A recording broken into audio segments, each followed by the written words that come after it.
gravar. Então, hoje, dia 2 de dezembro, né, nós fizemos uma pequena alteração na nossa ementa aí, em razão de um compromisso pessoal, eu tive que subir, né, a nossa aula, então nós teremos aula hoje, dia 2, e não teremos a aula do dia 9 de dezembro, ok? Para a nossa aula de número 3, né, está marcada aqui uma agenda com a dona Beatriz Francisca de Assis Brandão. Chegando mais gente por aqui.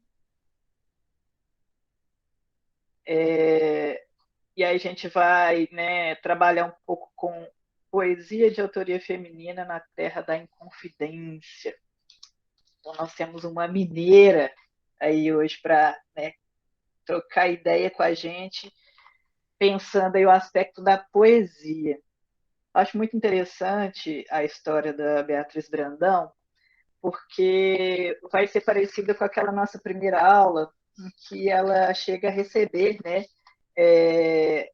uma indicação para fazer parte do Instituto Histórico e Geográfico Brasileiro, e vai haver uma apreciação, né, a respeito da indicação da Beatriz, e vai acontecer um movimento muito parecido com o que houve ali com a noiva, né, do Olavo Bilac. Então, acho interessante a gente discutir essa questão, porque vai ser uma situação que a gente vai perceber que vai ser recorrente, né, nas nossas leituras, no movimento, né, histórico aqui, em relação ao envolvimento dessas mulheres no mundo intelectual, né, no mundo das letras. Então, vamos lá. Deixa eu projetar o.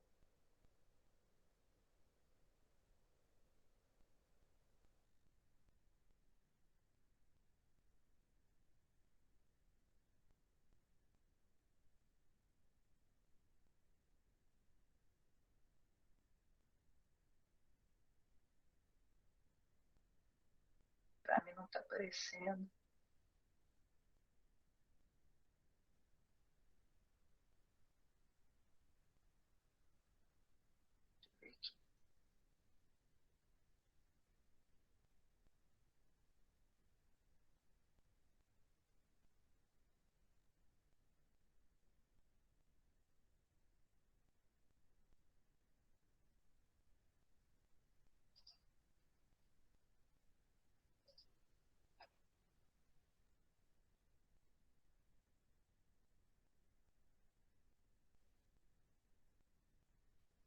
Opa, meu acesso caiu aqui, né, pessoal?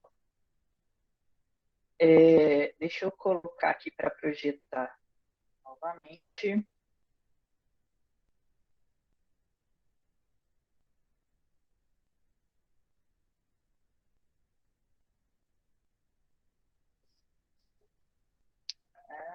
Ok. Vocês já estão conseguindo visualizar aí na tela de vocês? Está dando para ver direitinho? Tá sim. Ótimo, perfeito. Então, vamos lá, né? Vocês conseguiram ler o texto? Como é que foi? O que vocês acharam? Né? Eu acho que é interessante, antes de eu dar início, eu pegar algumas, né, percepções de leitura de vocês, para não ficar falando sozinha aqui e a gente ir alinhavando, né, as discussões. Vocês conseguiram acessar o texto? Como é que foi aí durante essa semana?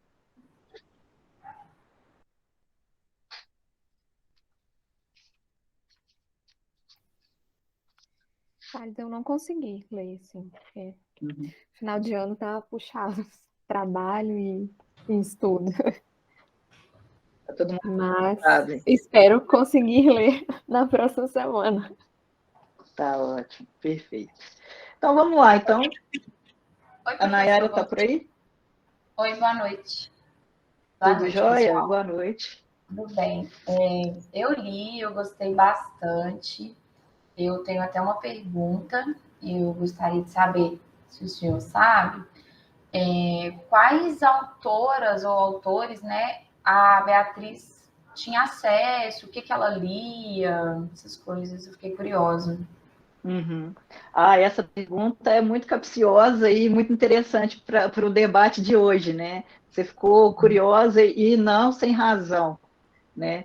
Porque toda a referência bibliográfica que a gente tem dela, né? Os estudiosos que falaram sobre ela, né? Tinham um afeto, né? Uma consideração pela pessoa de Beatriz, né? Muito grande. E sempre diziam da questão intelectual dela, né? Que era muito aguçada, ela tinha um desejo, uma coisa assim pelo mundo das letras. Eu trouxe até alguns poemas, né, para ilustrar a nossa conversa de hoje. Um que está aqui no artigo da Cláudia, né? A Cláudia ela fez uma tese sobre a Beatriz Brandão. Não sei se vocês chegaram a conseguir acessar essa tese, né? Mas eu vou compartilhar aqui com vocês. A tese da Cláudia é sobre toda a obra de Beatriz Brandão e ela vai trazer muitas informações aí que no artigo não traz por causa do tamanho, né? Mas a gente vai conversar sobre isso. Deixa eu só compartilhar com vocês. A tese da Cláudia foi feita, né, desenvolvida na UFMG. Se não me engano, foi em 2000 não vou me lembrar o nome agora. Deixa eu acessar agora aqui. É a Cláudia professora? A Cláudia Gomes Pereira. Eu vou mandar o link para vocês. Foi em 2009 a tese dela que foi defendida. Deixa eu mandar aqui no chat. Então, acho interessante porque ela traz aí na tese também alguns poemas que de repente a gente não consegue ter acesso, ou está disponibilizado em alguma biblioteca virtual, está com uma linguagem que é aquela linguagem mais antiga, então ela já traz atualizado. Então, eu acho que é interessante vocês, né, acessarem, porque tem mais informações aí. Eu fiquei então, Desculpa. Pode falar, perdão. Eu fiquei me perguntando se ela teve acesso àquele livro que foi 30 e poucos anos antes da Mary Wollstonecraft, A Reivindicação dos Direitos das Mulheres.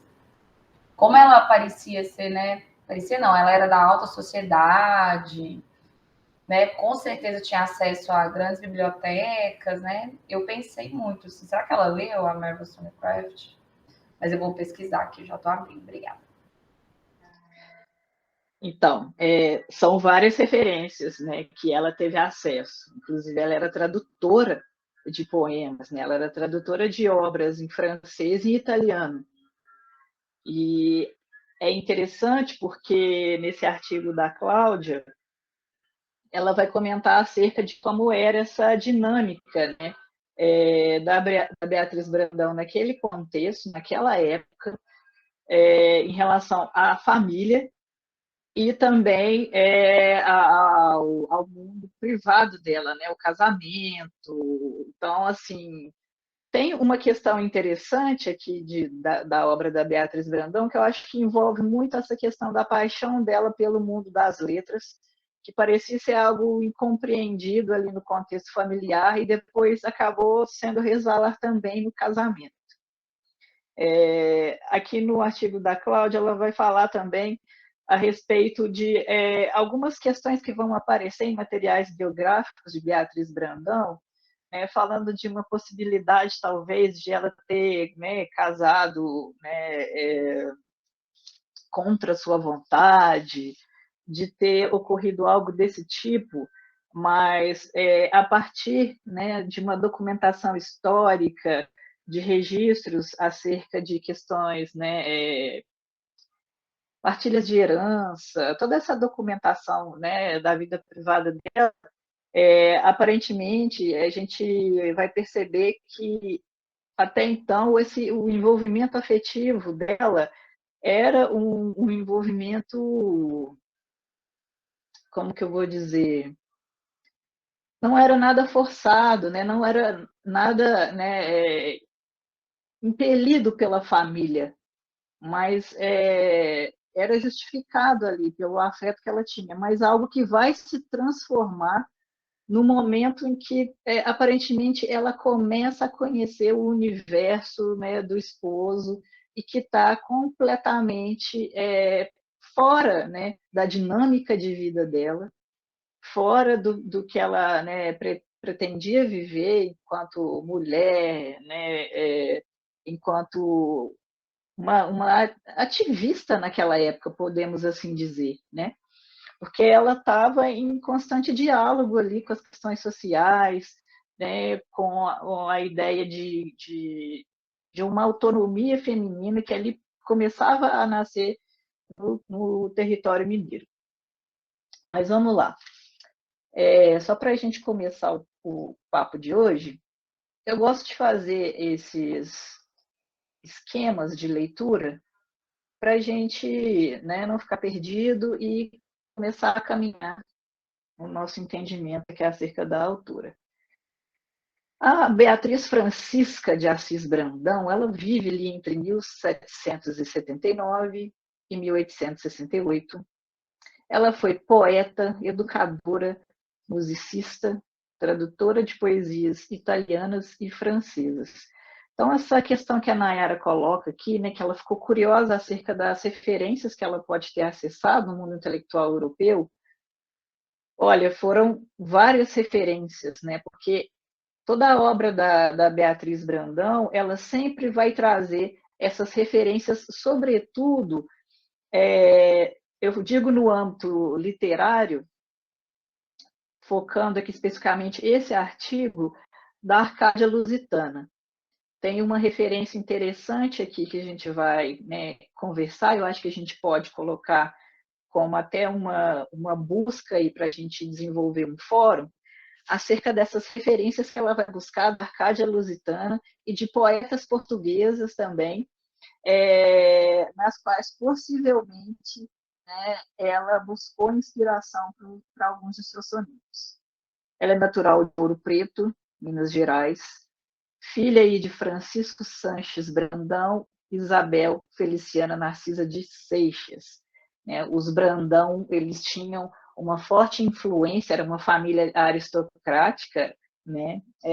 Vivendo em Ouro Preto, e eles tinham uma relação muito estreita, né, com a Casa Imperial. Eles chegaram a um certo momento, em uma data, uma ocasião específica, a receber Dom Pedro I, né, ali em Ouro Preto, com todas as, né, pompas, e então eles, né, eram de uma família abastada e que tinha acesso, né, tinha uma questão, um nível intelectual, né, avançado, vamos assim dizer. Há uma questão interessante aqui dessa família, né, que envolve ali os intelectuais, né, posteriormente que surgiram no contexto da Inconfidência Mineira, é que a Beatriz Brandão, ela era irmã da Maria Doroteia Joaquina de Seixas, né? Eles eram em 6 irmãos.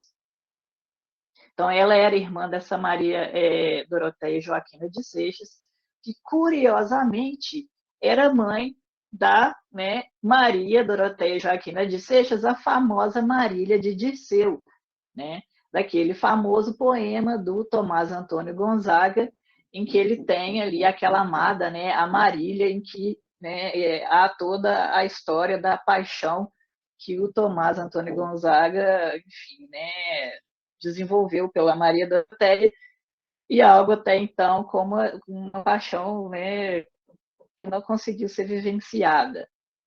Então, temos aí esse detalhe curioso, mas a vida de Beatriz Brandão tem muitas outras curiosidades em que a gente vai perceber que há uma dinâmica, né, uma certa ligação entre vários intelectuais, pessoas influentes. Então, ela era uma pessoa que tinha um nome de visibilidade na cena cultural, intelectual daquela época. Tá? a questão do casamento, né? Eu acho que essas questões biográficas são interessantes para a gente poder contextualizar o momento histórico em que ela está vivendo, né? Então, se ela vive ali entre 1779 e 1868, nós estamos ali, né, do século XVIII para o século XIX, nós temos essa questão ainda da separação entre vida pública e vida privada e esse condicionamento da mulher ao casamento, né? Mas, necessariamente, esse não parece ter sido um dos maiores problemas para Beatriz Brandão no início, né, da vida. O que veio, né, ocasionar alguns outros problemas para ela depois de algum tempo. Então, ela vai se casar em 20 de maio de 1813 com o Alferes Vicente Rodrigues de Alvarenga. E aí é interessante já essa questão do casamento, porque a Beatriz Brandão ela não vai ser completamente devota, né, ao casamento, ela não vai ser aquela esposa padrão que vai se dedicar, né, após o casamento inteiramente ao lar. Sobretudo, ela vai se desenvolver cada vez mais, né, na sua vida profissional. Então, ela era uma mulher letrada, ela tinha uma fome, né, intelectual muito grande, algo que vai ser alvo de críticas até mesmo dos pais. Bom, isso é relatado no texto da Inês Sabino, tá? Que é o... Deixa eu só recuperar o nome aqui. O texto dela é Mulheres Ilustres do Brasil. E aí eu vou ler alguns trechos para vocês entenderem quem era essa mulher, né, que tem essa carga de importância na história da literatura brasileira, não só, né, na história intelectual. Então, a Inês Sabino, que é uma outra intelectual ali, né, no século XIX, início do século XIX, produzindo, né, literatura, produzindo artigos em jornais, ela escreve esse livro, que é Mulheres Ilustres do Brasil, e vai fazer esse apanhado desses nomes, né, que são apagados na história. E ela vai dizer o seguinte sobre a Beatriz Brandão. Só lembrando aqui para vocês que eu deixei esse material, tá? Como uma referência complementar para vocês lá na pasta da aula 3. Então, depois vocês conseguem acessar esses trechos que eu estou lendo por aqui, tá ok? A Inês Sabino diz: vamos buscar na distinta família de Marília de Dirceu, de quem era prima, irmã, a nossa Alorna brasileira. Aqui a gente já, né, eu acho que cai um pouco na questão da Nayara, das referências, né, que a Beatriz vai buscar como escritora, como poeta. Essa referência da Alorna, né, que seria essa Alorna? A Alorna aqui está se referindo à Marquesa de Alorna, né, Leonor de Almeida, Portugal e Lancastre. Ela viveu entre 1750 e 1839. E ela assumia um pseudônimo nos seus poemas, né, de Alcipe. Então, essa Marquesa de Alorne era uma mulher vivendo ali, né, no início, no meio do século XVIII para o século XIX em Portugal, e ela circulava entre os salões ali dos ilustrados. Ela estava vivendo um tempo ali efervescente, né, de ideias, as questões iluministas, e ela trocava ali muitas referências, né? Ela trocava informações com os poetas ali da Arcádia Lusitana daquele período. Há uma questão interessante sobre, né, essa Alorna, né, a Marquesa de Alorna, é que ela vive em Portugal. Ela chega a um certo momento a ser perseguida pelo Marquês de Pombal, né, por causa das questões intelectuais, do pensamento, né, que ela tem naquele momento, muito avant-garde para o seu tempo, sobretudo em relação ao fato de ser mulher, né, circulando em um ambiente que era privado ali, né, ao mundo masculino. E ela foi uma das raras mulheres naquela época a figurar na história da literatura portuguesa. Então, ela vai produzir poemas parnasianos. Vocês acessarem aí o Google, o nome dela, vocês conseguem localizar, inclusive, né, coletâneas de poemas da Marquesa de Alorna, e provavelmente uma das grandes influências, tá, de Beatriz Nascimento aí nesse contexto literário, na produção de poemas, sobretudo os sonetos, né, que estavam ali ambientados nessa ideia do arcadismo, né, da Arcádia Lusitana sendo revisitada aqui por Beatriz Brandão.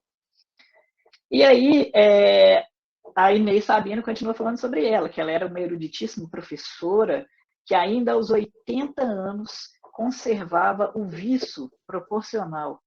Escrevia sonetos clássicos, como Aquela Poetisa Portuguesa, ou seja, a Lorna, né? Ela está se referindo ali ao início do texto, quando ela fala da Lorna. Conversava e confundia com o seu espírito fino e educado dela se aproximasse. Então, era uma mulher muito agradável, né? Uma mulher muito educada, refinada. Pessoa que a conhece disse-me ser satírica na conversa e até mesmo nas rimas. Filha do sargento-mor Francisco Sanches, Brandão, e de sua mulher, Isabel Narcisa de Seixas, viu a luz em Ouro Preto, 27 de julho de 1779. Essa data ela é uma data que há discussões acerca de ser realmente, né, verídico ou não essa datação aqui de 1779. Mas a maioria das referências, né, biográficas de Beatriz, essa data coloca-se como fixada aqui.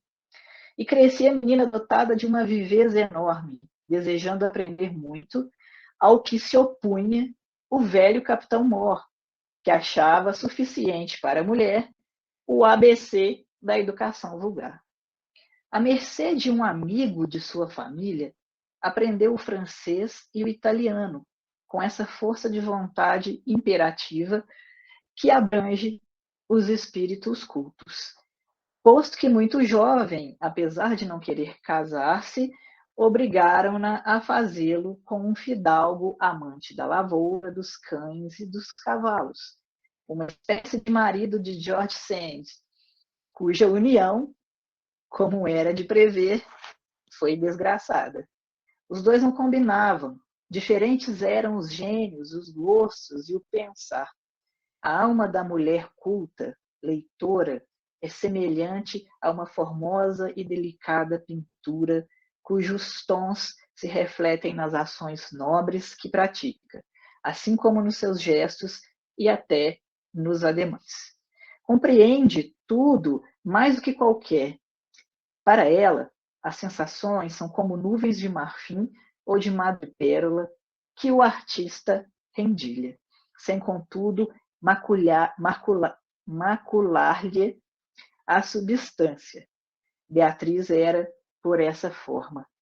Foi por isso que as letras foram o seu único consolo, e quando mesmo as crianças deixassem-na extenuada, ainda assim estudava e tinha ideias próprias, o seu mais belo capital, que se não extorque e do qual se não se pode apoderar qualquer pessoa. Essa passagem é muito importante para a nossa aula de hoje, porque os sonetos que nós vamos contemplar aqui, né, e fazer algumas análises, avaliar ali alguns elementos que vão compor, né, as formas poéticas de Beatriz Brandão, parecem trazer essa paixão pelo universo intelectual como referências primordiais ali da sua poética.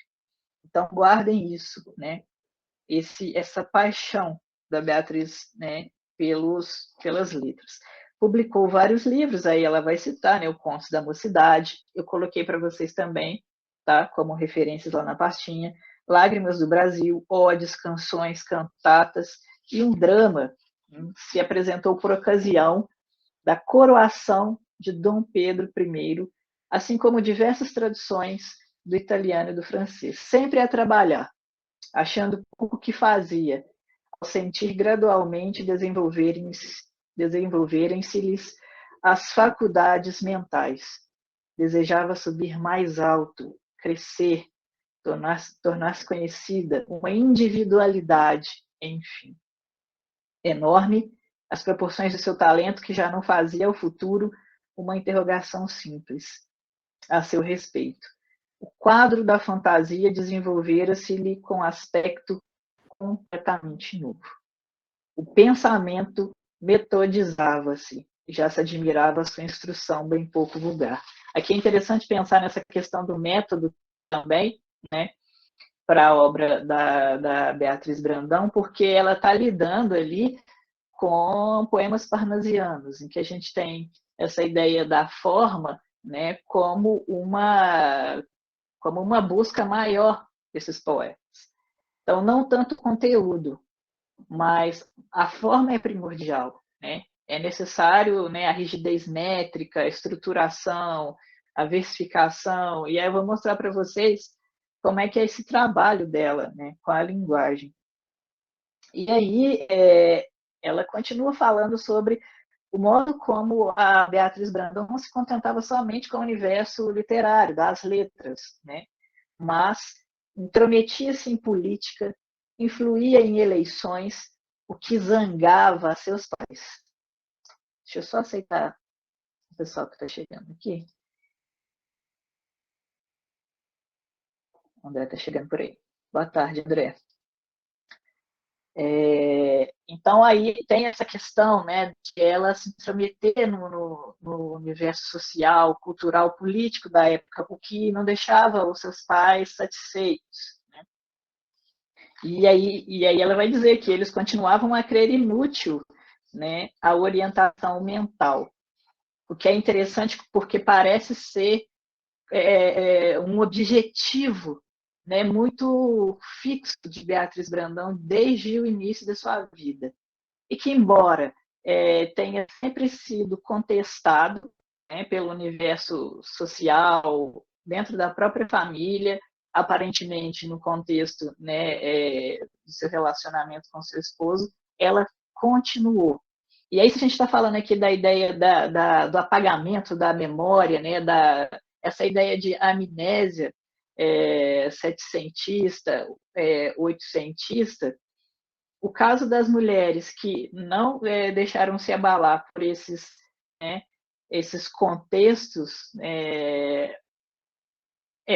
aparentemente o caso de Beatriz Brandão aqui, que a sua insistência fez com que ela conseguisse ser mapeada na história.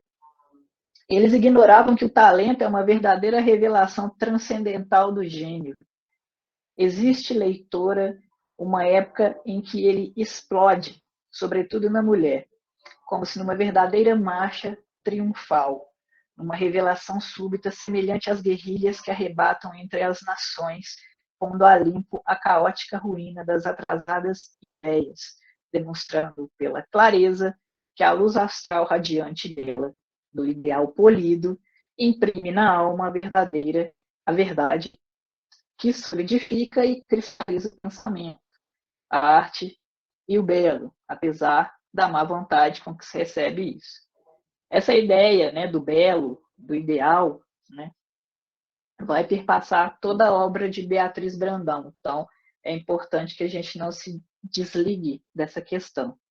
Poetisa, escritora, política, com seu talento privilegiado na sua missão de professora, de mãe moral, poliu aqueles cérebros que se desenvolviam, dirigiu os pequenos corações que se tornavam grandes pela bondade, fazendo das suas discípulas não criaturas imprestáveis, mas sim aperfeiçoadoras da vida, que borbulhasse pura nas ações e no rosto, espelho da fisionomia moral. É interessante aqui, a Inês Sabino está retomando o tempo inteiro essa ideia, né, do ideal, do belo, né, ao mesmo tempo com essa questão da fisionomia moral. E isso perpassava muito o mundo intelectual daquela época e parecia ter uma relação com o modo de vida das pessoas de uma maneira geral, né? Essa ideia do pensamento elaborado, da intelectualidade, era um modo de sair das trevas, né? Foi uma questão que permeou também um pouco o universo iluminista, né? Embora depois trouxesse outras questões a serem pensadas, tá? Ainda hoje existe respeitável matrona quem conheço e que dela recebeu a esmerada educação que a distingue, né? Então aqui ela cita uma conhecida dela que foi aluna da Beatriz Brandão, né? Ela deixou obras inéditas, músicas escritas, porque ela era perita também na harmonia. Então, essa relação dela também com a música, ela também era professora de música, fez com que o universo da poesia, né, aproximasse ela do mundo aí da Arcádia Lusitana, também da composição dos versos na poesia. Faleceu em 1860, foi sócio de várias instituições literárias e científicas, no grande curso da mentalidade brasileira do século XIX, quando o século XX perguntar o que fez no Areópago das Letras a mulher brasileira, Beatriz Brandão e várias outras que aqui esboço, e algumas outras que existem, provarão que a vida espiritual deu-lhes um sopro de graça. Então, esse texto da Inês Sabina é interessante porque é um texto que é escrito por uma pessoa que viveu naquele tempo e entrou em contato, né, com a obra da Beatriz Brandão ali, né, em primeira mão. Então, essas informações que ela traz aqui são interessantes. Mas, nesse artigo da Cláudia, algumas informações para ela não parecem bater com essa ideia de que ela não queria se casar. Aparentemente, ela queria sim, mas depois houve algum desentendimento entre eles e aí a questão do divórcio. Tá? Ela também não teve filhos, né? E tem essa questão que vai aparecer na documentação biográfica dela de 1811, quando seu pai falece, e que tem ali uma marca discursiva no inventário do pai, que aparentemente está evidenciando que há um desentendimento, uma briga entre os filhos que são herdeiros, né? A Beatriz e os seus irmãos. E aí, há um episódio interessante em 1832, em que o esposo da Beatriz vai entrar na justiça contra a cunhada Ana Sanches. Né? Ele entra acusando a Ana Sanches de que ela está tentando, né, passar a perna na irmã em relação à herança, né, que está ali para receber. E aí, aqui nesse ponto, a gente tem um momento em que a Beatriz Brandão parece acender um alerta em relação à índole desse homem, né, com quem ela está convivendo. E aí eles já começam a se desentender nesse ano em que o marido entra com essa ação, né, e ainda assina por ela um documento ao que o cara Gente, como é que chama? Hoje eu tô com a cabeça assim, tá? O cara do cartório, né? O Obreu. O escrivão. O escrivão vai dizer, né, na documentação, que acha interessante que ela está entrando com essa ação contra a irmã, mas ela mesma não assina o documento.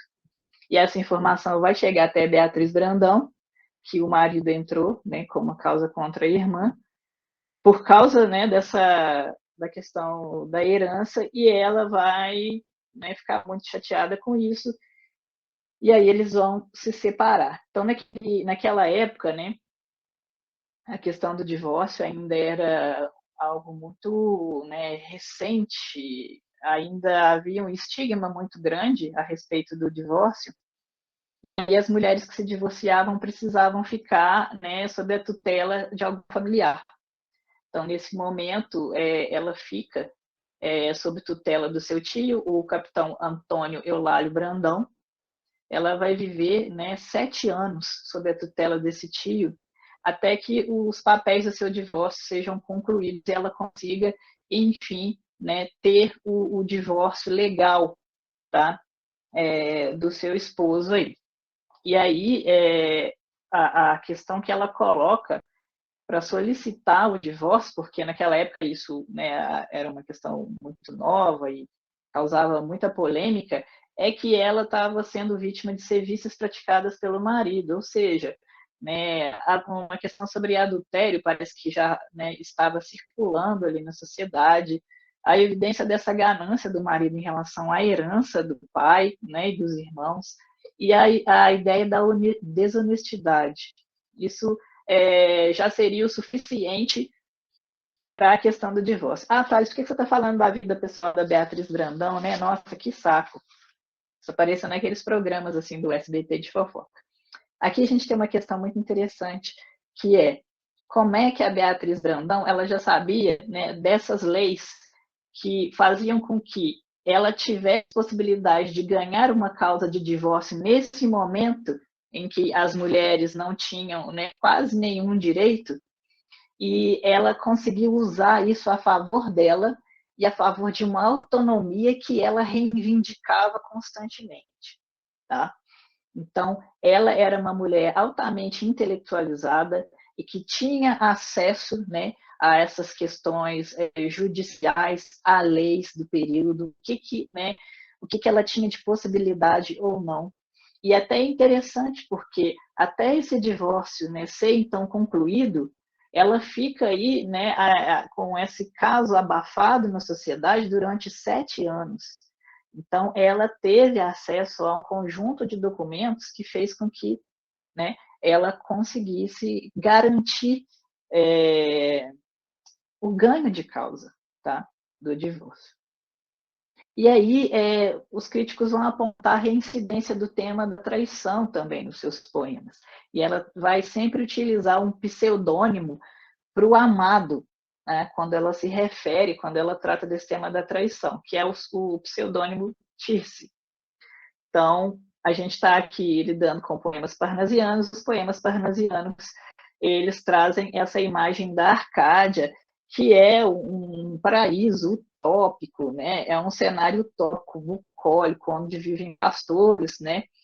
Pastores gregos e as suas, né, amadas em um ambiente, né, idílico.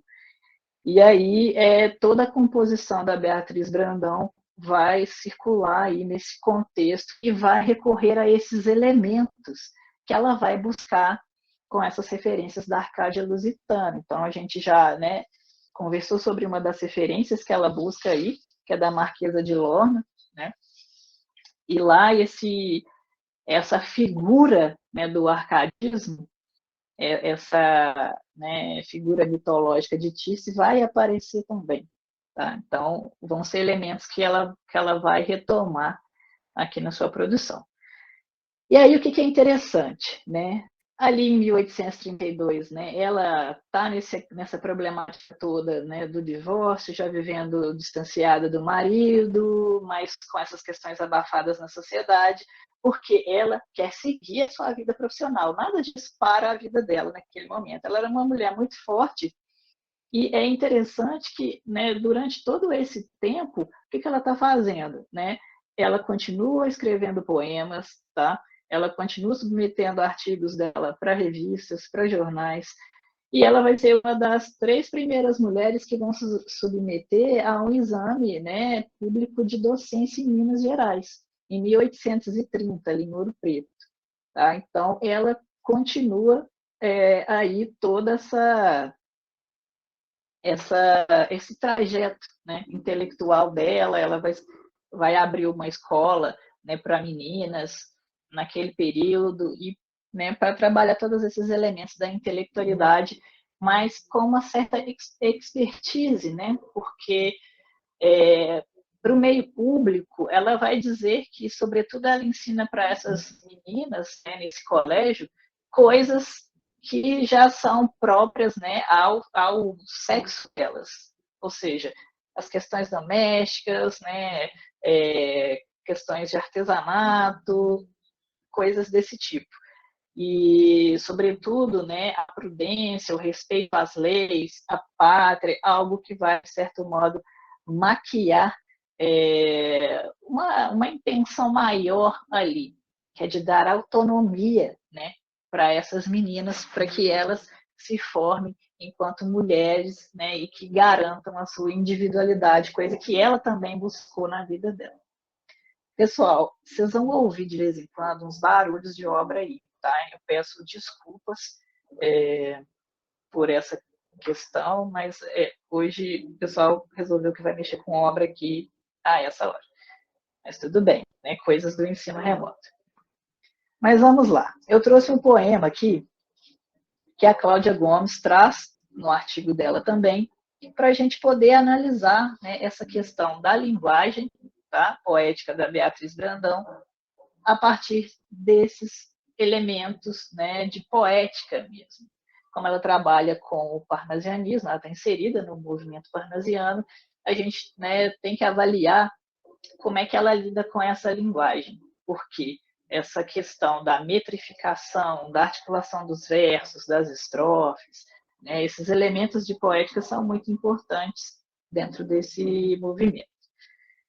E aí o poema é o seguinte: por que meu peito assim maltratas? Por que me matas, tirano amor? Se dou meu nome, cruel me privas, para que avivas meu terno ardor? Sem outros braços, vive enlaçado e deslembrado do meu amor. A chama extingue, que me devora, vai-te em má hora, nume traidor. Mas céus que digo, tir-se perjuro, mortal, tir-se perjuro, funesto auguro, mortal temor.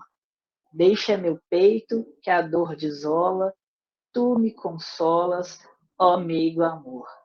Ti-se adorado, torna meu peito, por ti desfeito de acerba dor. Se que és constante, sei que és constante, ah, meu desejo, mas não te vejo, meu doce amor. Então, esse poema, né, ele está publicado no livro Contos da Mocidade, de 1856, tá? Uma das primeiras obras que a Beatriz Brandão vai publicar. E aqui alguns elementos já começam a chamar a atenção, como essa dinâmica, a disposição das rimas em um primeiro momento, né? Nós temos essa questão aqui das rimas interpoladas, que ela vai sempre buscar nos versos, tá? Então, A, B, B, C, porque aqui a gente está pegando pela sonoridade, né? Maltratas e matas, né? São rimas aqui que a gente tem essa proximidade sonora. Tem uma questão interessante aqui, tá? Que é essa repetição. Há uma repetição de uma característica que ela vai estar atribuindo para esse afeto, né? Para esse amado, qual ela está direcionando, né? Esse sentimento. Esse adjetivo ele vai sempre mudando, tá? Então ele está sempre marcado aqui com a letra C, porque ele sempre vai aparecer, né, com essa proximidade sonora, tá? Nos versos, ó. Primeiro, tirano amor, meu terno ardor, do meu amor, nume traidor, mortal temor, ó meigo amor, de acerba dor, meu doce amor. Aqui a gente tem uma questão, né, arquitetonicamente pensada para essa construção, essa adjetivação desse eu amado desse poema, e que vai sempre aparecer a cada fechamento de estrofe. Tá?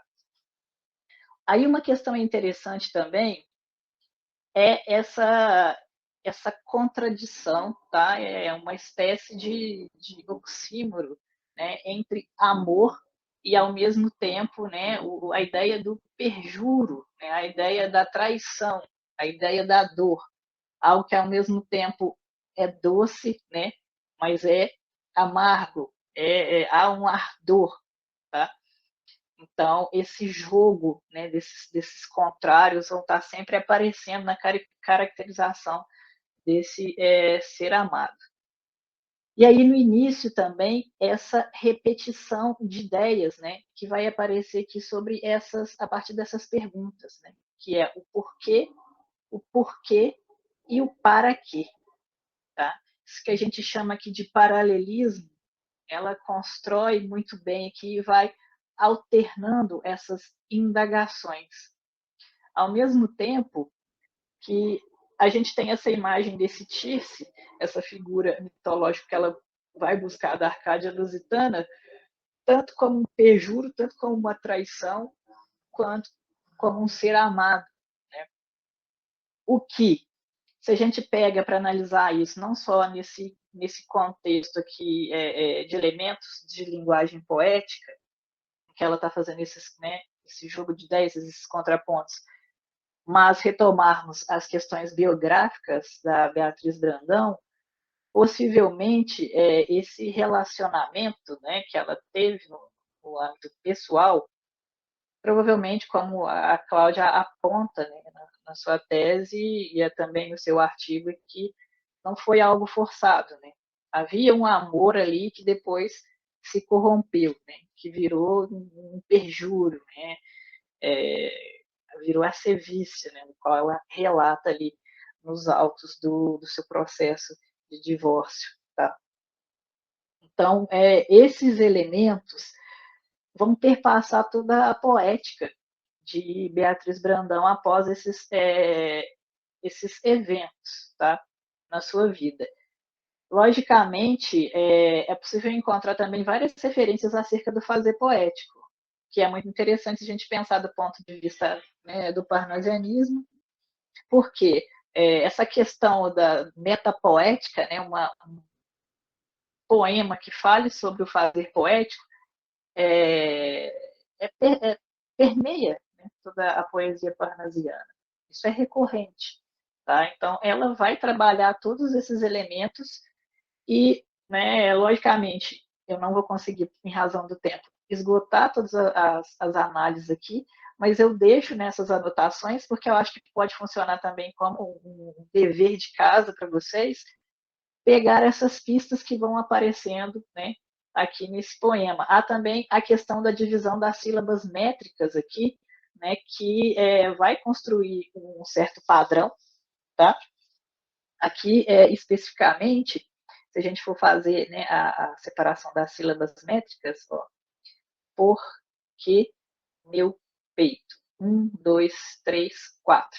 Nós temos aqui essa contagem de sílabas poéticas, essas 4 sílabas poéticas, elas vão percorrer todo o poema. Então, essa questão, essa rigidez métrica, esse esmero com a linguagem poética, é uma marca da poesia da Beatriz Brandão.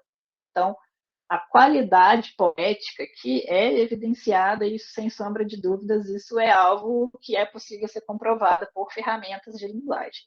Tá? Então, né, questões de métrica, de profissionalismo em termos de lidar com a linguagem, não há dúvidas de que acontece. Então, esse poema aqui eu trouxe para mostrar para vocês como é que esse elemento aí do perjúrio, né, da traição, aparece, tá, na linguagem poética da Beatriz Brandão. E interessante, com a rigidez métrica, com um trabalho, né, requintado de linguagem. Deixa eu passar aqui.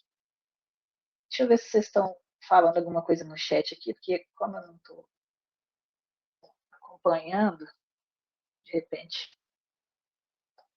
Então, se vocês quiserem, né, falando alguma coisa, alguma percepção que tiveram aí, vocês também podem me interromper aqui, perguntar, né, apontar, porque é um trabalho que a gente vai fazendo juntos aqui, tá? Seguindo aqui, eu trouxe um outro trecho de um poema que se chama Glosa, tá? Eu peguei esse poema da tese da Cláudia também, tá? Que ela vai colocar ele ali, divulgar ele ali, embora ele esteja em outros documentos, outras produções que a gente consegue localizar também aí pela internet nas bibliotecas virtuais, mas para vocês entenderem como é que ela vai trabalhando todos esses elementos, tá? O poema se chama Glosa, e aí eu vou ler para vocês esse trechinho, não está completo aqui. Caro Tirce, olha o Tirce de novo aí. Se em teu peito cabe negra ingratidão, se mais o teu coração não palpita a meu respeito, evita o funesto efeito do meu mal enquanto é cedo. Mata-me, não tenhas medo, que te culpem de homicida, porque privar-me da vida, tu bem podes em segredo. Novamente, né, essa imagem, né, do Tirce aqui como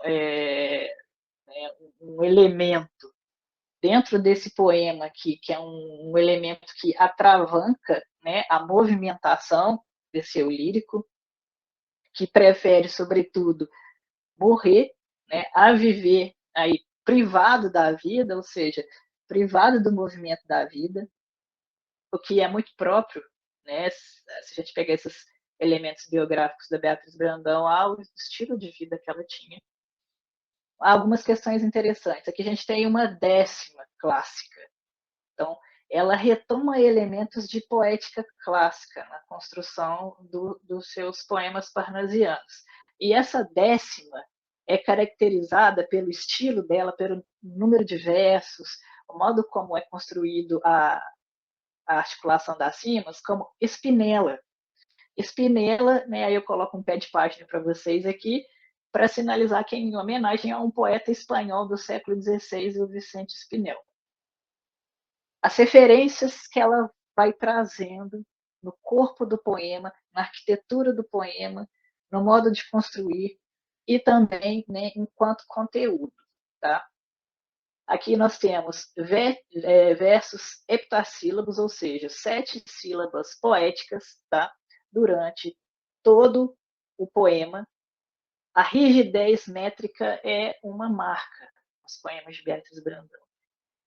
Caro te sem teu peito. Então, nós contamos até a última sílaba tônica, tá? Quando nós temos vogais, né, vogal e vogal, nós juntamos em uma sílaba métrica somente, sobretudo se elas forem vogais, né, átonas. Caroticem teu peito. 1, 2, 3, 4, 5, 6, 7. 7 sílabas poéticas, não contamos a última, porque a última é átona. E o esquema de rimas aqui são rimas que vão se dar de modo interpolado aqui, tá? E aqui, o que vai acontecer? A ideia da espinela, que é essa 10ª clássica, ou seja, aqui a gente tem um verso, a gente tem uma estrofe com 10 versos. Só que nós temos essa estrofe dividida. É como se fosse uma quadra, ou seja, 4 versos. Opa, isso. É como se fosse 4 versos e depois mais 6, uma cestilha, tá? Então, aqui na quadra, a gente tem uma rima interpolada, né? Rimando aqui em gratidão com coração, peito com respeito, e depois tem uma cestilha aqui, tá? A cestilha tem 2 rimas interpoladas, ó, C, C, D e D. Cedo com medo, homicida com vida, tá? Então, aqui é interessante esse trabalho, essa construção das rimas, que é tudo muito bem pensado, né? E a ideia da espinela também é que, na quadra, que são os 4 primeiros versinhos do poema, ela traz uma ideia, tá? É como se fosse um tema. Que aí ela está falando do Tirce, né? O Tirce que é ingrato, de repente o Tirce é um grande traidor, e aí depois ela desenvolve esse tema na cestilha. Esse é o padrão, né, de uma 10ª clássica que a gente vai chamar de espinela, e que ela desenvolve aqui nesse poema que se chama Glosa. Então, né, não sei qual dos colegas de vocês, eu não estou me recordando agora, que falou sobre, né, seria interessante a gente começar a analisar, né, a linguagem desses textos também. Então, achei interessante a gente também trabalhar os textos a partir desses elementos, para a gente poder pensar, por que de repente essa poeta está apagada da história? Será que os poemas não eram bons? Será que não havia, né, uma dinâmica intelectual ali na construção desses versos? No caso de Beatriz Brandão, a gente está vendo que não. Né? Há um trabalho de construção poética aqui muito requintado, é um esmero na linguagem poética. Não me esgotando também a análise desse poema, tá? Que, né, a temática, a ideia a ser desenvolvida aqui, essa questão da traição também, e esse elemento do privar da liberdade, da individualidade, né? Vocês podem, né, fazer como dever de casa também, tentar destrinchar mais elementos aqui desses versos, tá? E aí a gente vai desenvolvendo mais no nosso fórum. Desse poema aqui, vocês gostariam de comentar alguma questão que eu não pontuei, que, né, chamou a atenção de vocês? De repente vocês estão assistindo daí, vocês estão fora aqui né, da uma leitura mais fresca, vocês pegaram assim. Querem comentar alguma questão? Se não quiserem falar, também de repente se quiserem digitar aqui no chat, vocês podem ficar à vontade. Eu achei de um preciosismo linguístico maravilhoso, nossa. Eu não tinha visto esse arquivo lá, eu tinha visto só o outro, né? Só o artigo e aquele outro em revista. Agora eu tô baixando aqui este. Ela escrevia muito bem, muito bem. Então há esse trabalho, né? A arquitetura aqui dos versos, né? Há um trabalho primordial aqui. Não é, né, um poema rimar amor com dor, né? E pronto. Né? O modo como a crítica evidenciava esses tipos de texto, né, vai passar muito por esse campo do espaço, né? É uma disputa de poder no campo discursivo, né, de fato. Então, só para a gente entender como é que isso era evidenciado aqui na poesia dela. E aí, né, mais um aqui, um trechinho. Né, esse poema se chama Lira, não trouxe o poema todo, né, porque não ia caber aqui na aula, enfim. Penosos cuidados cessai de afligir-me. Por que repetir-me? Quietice, traidor, um fado tirano, me obriga a adorá-lo. Não posso odiá-lo, assim quer o amor. Então, aqui novamente, né? Primeiro vamos pensar a questão da distribuição das rimas. Ela vai estar trabalhando aqui com essas rimas interpoladas, mas há esse verso, né, que é um verso que se repete com essa sonoridade, né? Que te-se é traidor, assim quer o amor. Então, essa letra C, que a gente coloca como legenda, né, desse verso, é uma legenda que vai ser retomada ao final. Novamente aqui, as rimas interpoladas, ou seja, rimas que acontecem, né, um verso após o outro, dentro, né, da estrofe. Esse poema aqui ele vai funcionar como uma redondilha menor, ou seja, nós estamos falando aqui de 5 sílabas poéticas. Então, eu faço a escansão aqui para vocês entenderem, depois vocês podem fazer o restante aqui também, levando em conta, né, essas regras gerais de versificação, ou seja, nós estamos contando aqui sonoridades, e onde há vogal, em que elas são átonas, elas se juntam numa sílaba poética só. Tá? E a gente vai contar até a última sílaba tônica, ou seja, a última sílaba forte. Penosos cuidados, ou seja, o da é a nossa última sílaba forte. 1, 2, 3, 4, 5. Então, esse padrão das 5 sílabas poéticas, tá? Vai se repetir aqui. Esse ND aqui é o número de distribuição das tônicas. O que acontece? Para além né, dessas sílabas poéticas, aqui nós vamos ter essa padronização de sempre termos em cada verso 5 sílabas poéticas, há uma padronização de as tônicas sempre caírem na segunda sílaba poética e na quinta. Ó, P, nó. Vamos ver se eu consigo marcar para vocês visualizarem menor. Enosos cuidados. Então, se a gente conta aqui, ó, 1, 2. Então, aqui é o 2, ó. 3, 4, 5.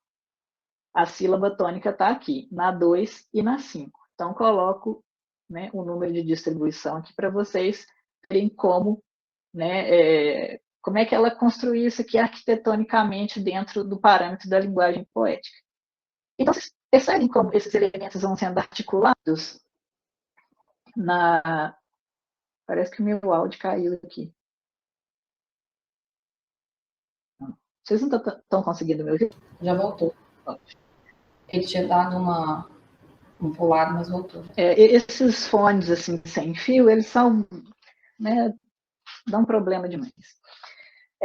Mas, enfim, são esses elementos que eu quero que vocês, né, prestem atenção quando estiverem lendo os poemas da Beatriz Brandão, porque nada ali é gratuito. Né? Como uma boa poeta parnasiana, ela tem essas referências que ela vai buscar na Arcádia Lusitana, né? Os versos são muito esmerados, são bem construídos, tem essa dinâmica, né, de se pensar nos poemas de metro fixo, como é que é a arquitetura desses poemas, como é que as palavras vão ser inseridas aqui, tá? Como as rimas vão acontecer, porque isso é importante. Nos poemas de metro fixo, a estrutura das rimas, elas são padronizadas, tá? Por exemplo, se vai ser rima interpolada, se vai ser rima oposta, emparelhada. Esses elementos eles são fixos para cada tipo de poema em metro fixo específico. Então, isso é importante, né, ser pensado. E aí, novamente, né, trazendo, né, essa sugestão da Cláudia, a figura do Tirce traidor. Não sem estar em contraposição a essa ideia de que, de tudo, o Tirce, né, também não deixa de perpassar ali a questão do amor. Né? O afeto aqui está dividido, está trincado, está rachado. Então, há um afeto ali que se divide entre a dor da traição e o amor. Então, é interessante se a gente pega e elabora isso a partir de dados biográficos, né, sobre essa questão de ela necessariamente não ter gostado em um momento da vida, né, do esposo, ou seja, do Alferes Vicente Batista. Então, seguindo aqui, um outro poema que a Inês Sabino ela traz no finalzinho do capítulo que ela fala da Beatriz Brandão. Tá? Então, ela coloca esse poema, esse soneto, para fechar o capítulo que ela fala um pouquinho sobre a vida de Beatriz Brandão. E aí é interessante que aqui eu trouxe com a linguagem que ela vai colocar na época que ela escreveu. Então, a gente tem uma linguagem que temos algumas palavras que ainda estão no português arcaico. Tá? E aqui, uma questão interessante. Ela vai construir esse soneto a partir de versos decassílabos. Ou seja, nós estamos trabalhando aqui com um tipo de soneto que trabalha elementos de poética clássica, sobretudo, né, a ideia de verso provençal, que foram versos que, né, surgiram sobretudo a partir da poesia que vinha do universo musical. Esse estilo de soneto, né, que ela cria, ele é chamado de gaiga galega. Ou seja, eles chamam também de moinheiro. E a questão principal aqui é que nós temos versos decassílabos, ou seja, os versos têm 10 sílabas poéticas, e essas sílabas poéticas, elas possuem uma acentuação tônica, sempre na quarta, na sétima e na décima. Ou seja, o que a gente tem aqui é o estilo desse verso provençal, tá? O que a gente vai chamar de moineira. Ela vai recuperar essa forma clássica e trazer para esse soneto. E aqui a gente já tem uma temática diferente.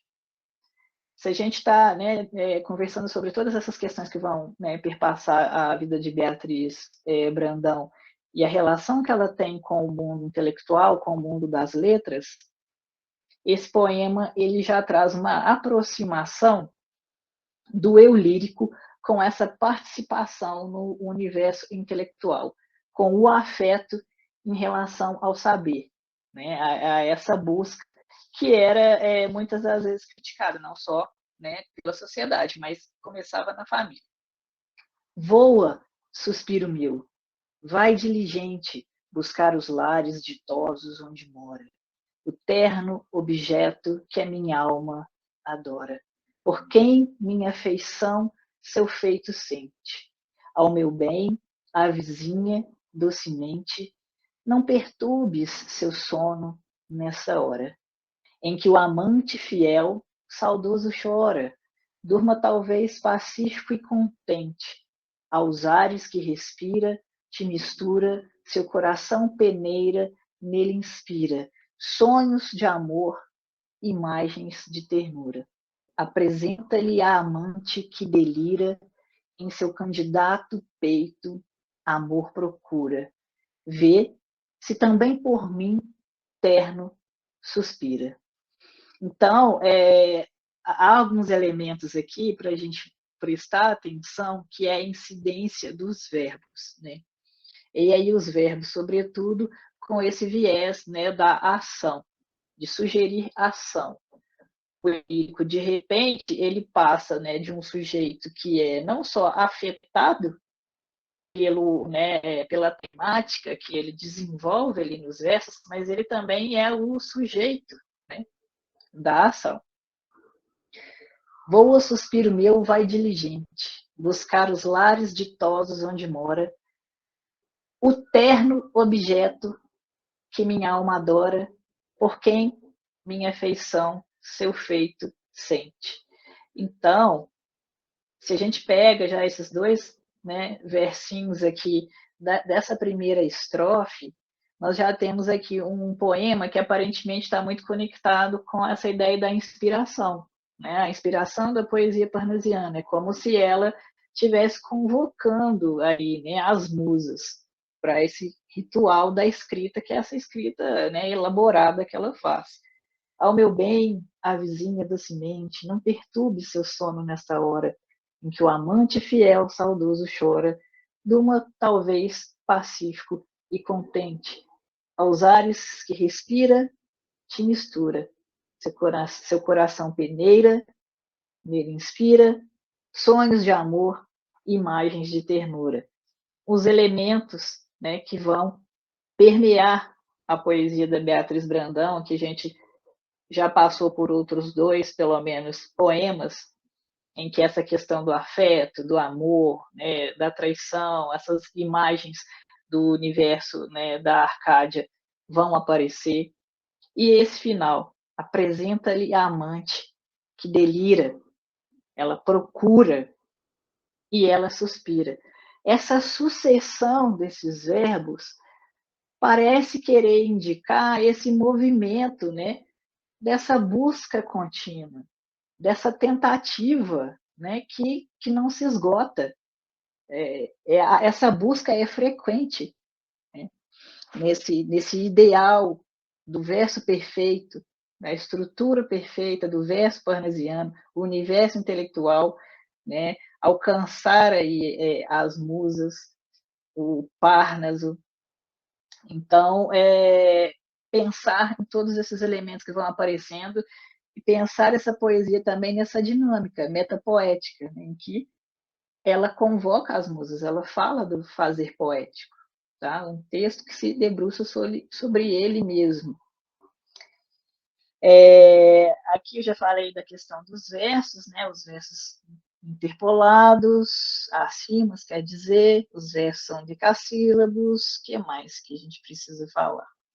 A questão das sílabas tônicas, né? Que elas vão acontecer, ter a recorrência na quarta, na sétima e na décima. Há alguns momentos ali, sobretudo vai ter uma alteração, mas bem rápida, ali na segunda estrofe, em que ela vai trabalhar com o martelo, que é um verso popular. E aí as sílabas tônicas vão recorrer na terceira, na sexta e na décima. É o que se chama de um verso heróico. Então, esses elementos de poética clássica vão permear aqui as estruturas dos poemas da Beatriz Brandão. Tá? Sobre esse aqui, vocês querem comentar mais alguma questão que vocês viram?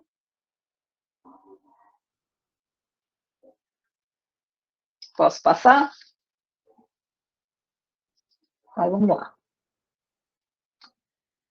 Aí, né, seguindo, para concluir aqui a trajetória de Beatriz Brandão, né, a gente falou um pouco da obra dela, desses elementos, né, estruturais dos versos, mas voltando aqui, né, para a dinâmica dela na sociedade, em 1839 ela consegue, enfim, né, o divórcio, e aí ela já, né, ela estava há 26 anos casada, no papel, juridicamente, mas ela já estava há 7 vivendo contigo. Então, para vocês perceberem essa temporalidade, né, essa angústia que permeou a vida dela durante algum tempo, em que ela era impossibilitada dessa autonomia em relação à sua vida.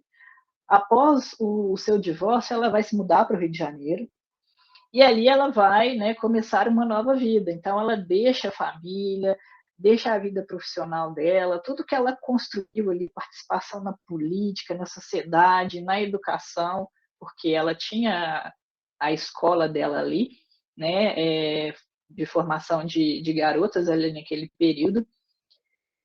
E aí a Cláudia traz uma discussão interessante, que é, né, por que nesse momento, quando sai esse, né, papel do divórcio, ela se muda de Ouro Preto?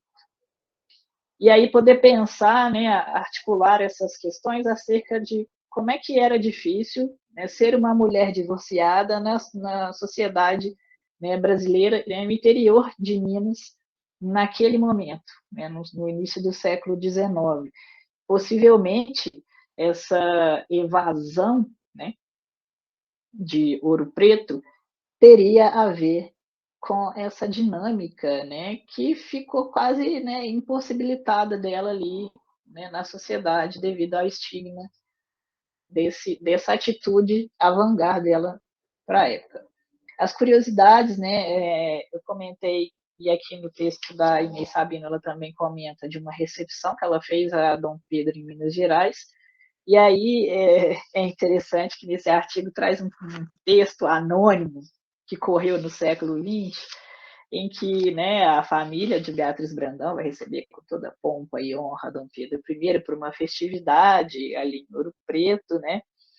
E os irmãos vão recepcionar numa cavalaria, né? Vai escoltar ali a figura de Dom Pedro I e ela vai fazer uma festa num salão ilustre e vai compor um hino. Então, ela compôs esse hino famoso que a gente conhece, que é o hino do Fico, já podeis da pátria, ó filhos, ver contente a mãe querida, já raiou a liberdade no horizonte do Brasil.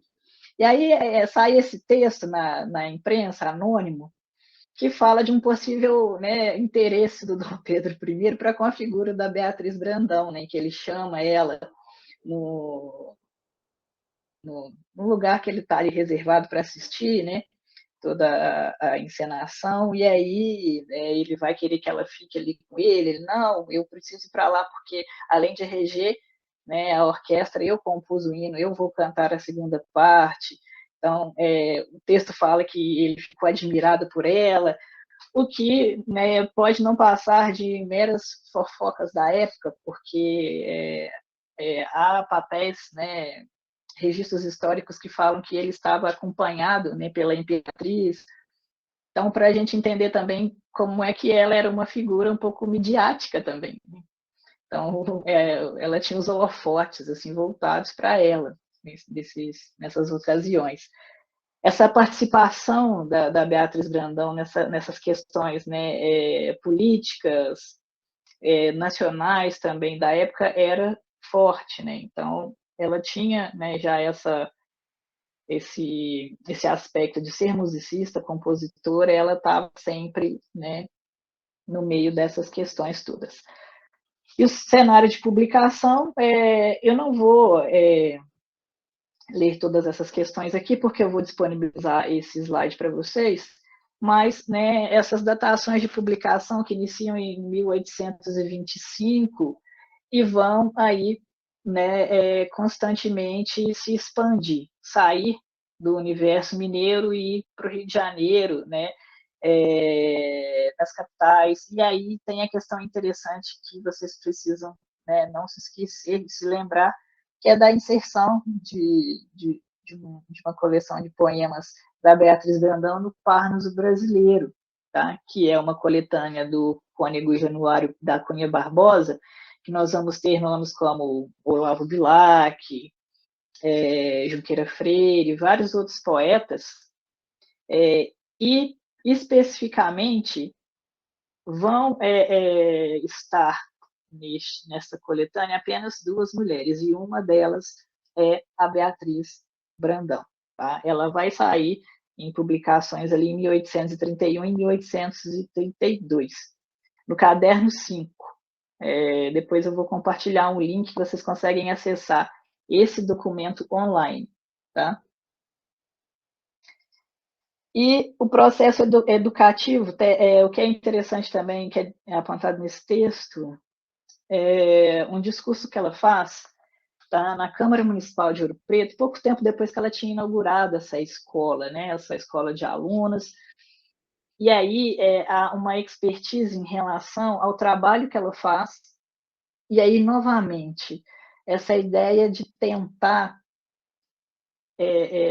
camuflar um gesto ali precursor, né, um gesto transgressor desse espaço de circulação no espaço público, que anteriormente era privado ao universo masculino.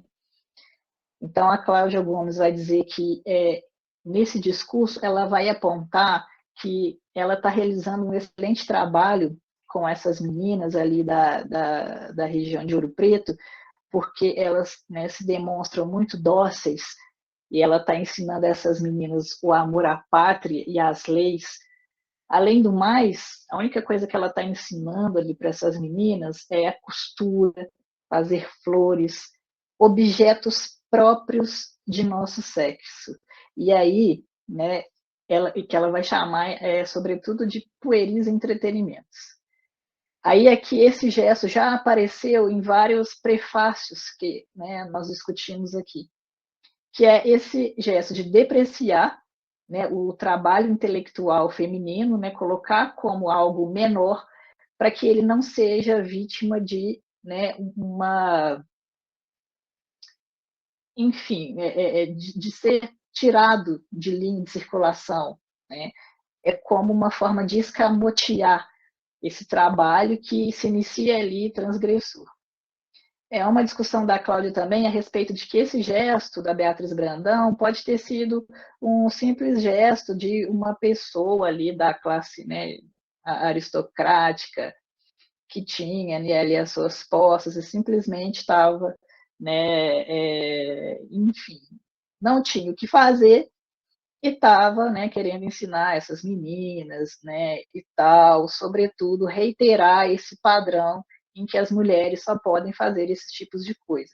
Mas ela salienta como esse gesto, né, já é antecipado para a época, visto que as únicas possibilidades que se tinham ali naquele momento eram essas, né?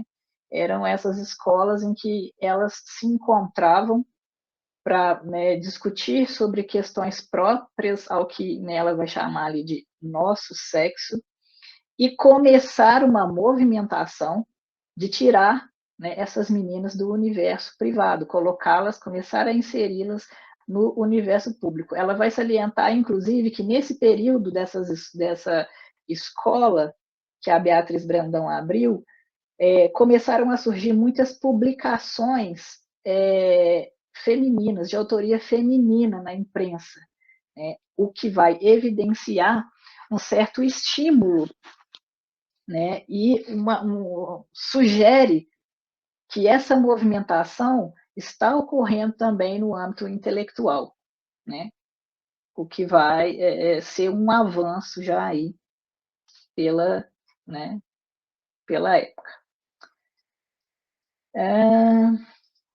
E aqui, né, essa questão da indicação para o Instituto Histórico e Geográfico Brasileiro, em 1850, ela vai ser indicada pelo Joaquim Norberto de Souza Silva, para integrar ali o IHGB, que é esse instituto, né, que vai produzir conhecimento, vai produzir pesquisas no âmbito histórico e geográfico em Minas Gerais, e vários intelectuais, vários literatos brasileiros participavam dessa instituição, desse instituto. Mas aí o que vai acontecer? Ela vai receber uma negativa, né? Esse instituto vai colocar como comissão encarregada de avaliar a proposta da indicação da Beatriz para o Joaquim Manuel de Macedo e o Gonçalves Dias. Os dois vão analisar a proposta e eles vão dar um parecer negativo. As justificativas que eles vão dar para o não ingresso da Beatriz Brandão ao Instituto Histórico e Geográfico Brasileiro. Primeiro, a jurisdição da associação, ou seja, as leis, né, as regras que eles instituíram ali, não permite, né, o ingresso de mulheres no Instituto. E, no segundo momento, os poemas da Beatriz Brandão ainda não foram apreciados, né, pela imprensa, então não tiveram, né, uma circulação maior, então vários poemas ainda não são conhecidos, eles conhecem poucos e não conseguem dar esse parecer. Terceiro momento, eles acreditam que a produção poética da Beatriz Brandão não deve se limitar às questões, aos fins de geografia histórica, o que, né, acontece ali dentro do espaço do Instituto. E, em último momento, né, como modo de dar um parecer que fosse coerente, há uma academia brasileira para que ela remeta essa proposta, né? Aparentemente, ele está se referindo aqui à Academia Brasileira de Letras, não sei.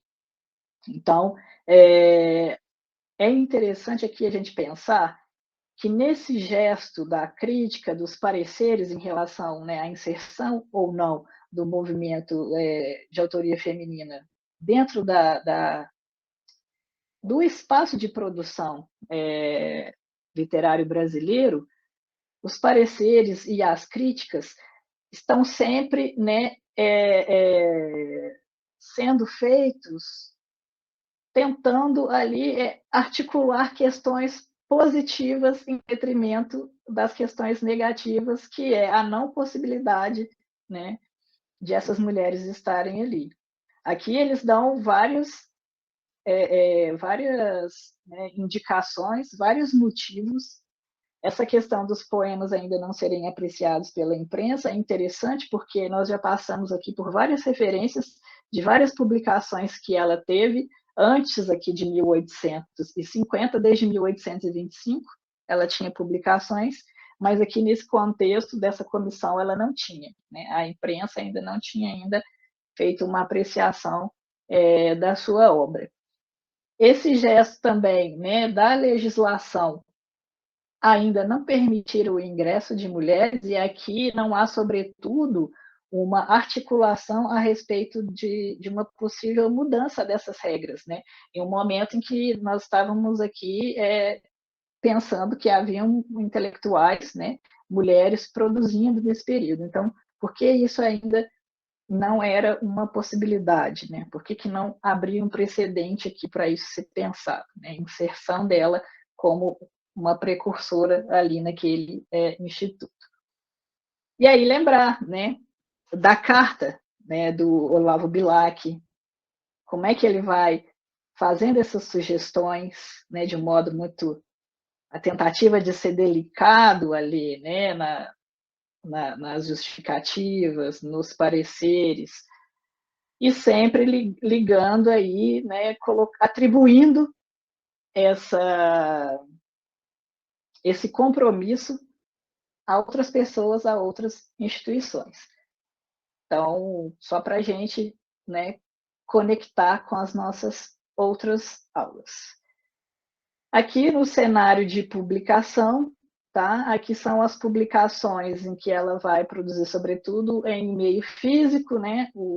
Aí a gente começa com Cantos de Mocidade. Então é interessante que o modo como esses posicionamentos críticos não para a produção, né, dessa escritura, porque em 1850 ela recebe esse parecer negativo, mas em 1856 ela vai lançar seu primeiro livro, Cantos da Mocidade.